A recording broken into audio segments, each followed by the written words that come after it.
जय भीम दोस्तों, आज का यह वीडियो आपके सोचने का तरीका एकदम बदल देगा, क्योंकि आज आप एक ऐसा सच जानने जा रहे हैं, एक ऐसी सच्चाई जो हमें और हमारे पीढ़ियों को कभी नहीं बताई गई, ना ही स्कूलों में पढ़ाई गई। दोस्तों, क्या आप जानते हैं कि डॉक्टर भीमराव अंबेडकर की आत्मकथा, जिसमें उन्होंने अपने जीवन की हर पीड़ा, हर संघर्ष, हर अपमान के बारे में लिखा है, लेकिन आज तक उनकी आत्मकथा कभी भी हमें स्कूलों और कॉलेजों में नहीं पढ़ाई गई। सोचिए, वह किताब जिसे उन्होंने अपनी आत्मा और अपने जीवन की हर कड़वाहट के साथ लिखा, जो किताब अमेरिका के कोलंबिया विश्वविद्यालय में पढ़ाई जाती है, लेकिन उसी किताब को हमारे ही देश में नजरअंदाज कर दिया गया। और यही सवाल हमें झकझोरता है और यह सोचने पर मजबूर करता है कि क्या हम अपने बच्चों को भारत का असली सच नहीं दिखाना चाहते? क्या हम यह नहीं चाहते कि भारत का हर बच्चा समझे कि समानता सिर्फ आदर्श नहीं, बल्कि हर व्यक्ति की पूजा है?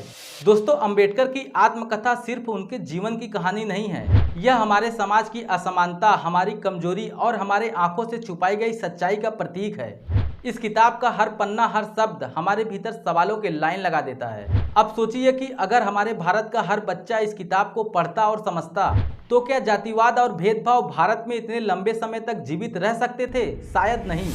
अब आप सोच रहे होंगे कि आखिर इस किताब में ऐसा क्या लिखा है जो आज तक हमारे स्कूलों और कॉलेजों में यह पढ़ाना तो दूर, इस किताब के बारे में बताया भी नहीं जाता। दोस्तों, यह किताब सिर्फ अंबेडकर की जिंदगी नहीं बताती, बल्कि यह हमें झकझोर के रख देती है, क्योंकि यह किताब हमारे समाज के असमानताओं को बेपर्दा कर देती है।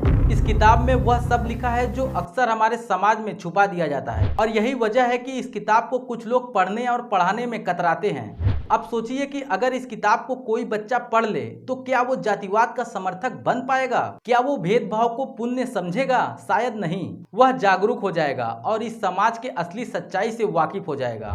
इसलिए इस किताब को आज तक कभी भी किसी भी स्कूल में नहीं पढ़ाया गया।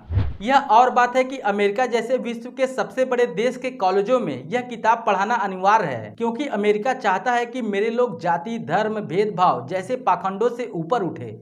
वहीं दूसरी तरफ हमारा भारत है, जहां जातिवाद के बिना कुछ हो ही नहीं सकता। भेदभाव को तो यहां आज भी पुण्य माना जाता है। अब यहां सोचने वाली बात यह है कि आखिर ऐसा हो क्यों रहा है? दोस्तों, अंबेडकर की यह आत्मकथा सिर्फ भारत का घिनौना इतिहास नहीं है, बल्कि यह एक हथियार है जिसे भारत का हर युवा, हर बच्चा, हर नागरिक इस किताब को अपने हाथ में लेकर इस समाज में बदलाव ला सकता है। लेकिन यहाँ तो भारत में बदलाव किसी को पसंद ही नहीं है। वह आज भी जातिवाद में उलझा हुआ है, भेदभाव के जाल में फंस कर रह गया है। अंबेडकर के इस किताब को दबाने वाली ताकतें अच्छी तरह से यह जानती हैं कि अगर भारत का बच्चा इस किताब को पढ़ लेगा तो हमारे समाज में जातिवाद और भेदभाव इतने लंबे समय तक जीवित नहीं रह पाएंगे, क्योंकि यह किताब जातिवादियों के पोल खोल कर रख देती है। यह किताब दिखाती है कि कैसे कुछ लोग अपनी सत्ता और सुविधा बनाए रखने के लिए शिक्षा और जागरूकता को फैलाने से रोकते हैं, ताकि इस समाज के लोग कभी भी सशक्त न हो पाएं। दोस्तों, अंबेडकर के इस किताब के हर पन्ने पर एक संदेश छुपा है कि सवाल पूछना अपराध नहीं है, अपने अधिकारों के लिए लड़ना सम्मान की बात है, और समानता केवल आदर्श नहीं बल्कि संघर्ष और साहस मांगती है। इसी वजह से इस किताब को भारत में नहीं पढ़ाया जाता। शायद अब आप समझ चुके होंगे कि अंबेडकर की आत्मकथा हमारे स्कूलों में क्यों नहीं पढ़ाई जाती।